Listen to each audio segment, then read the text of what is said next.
So this is a wild bird. It looks like this. And And we found it like we on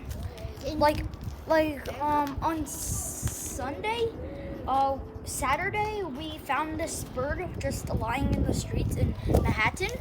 So this is the bird. It was below a tree. Probably it fell or it was tired, and then it just landed. And then we picked it up and then brought it home. yeah. And then we made a little bird cage for it. And then now my dad says we need to set it free because it's a wild bird.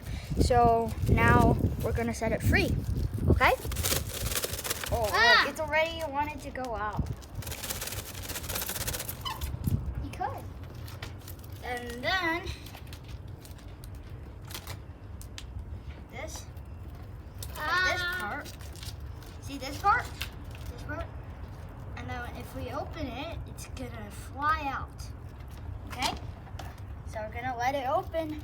Probably like this. I'm scared. Really scared. Bro, he didn't want to get out. Whoa, yeah. And then it flew away. Yay. Oh.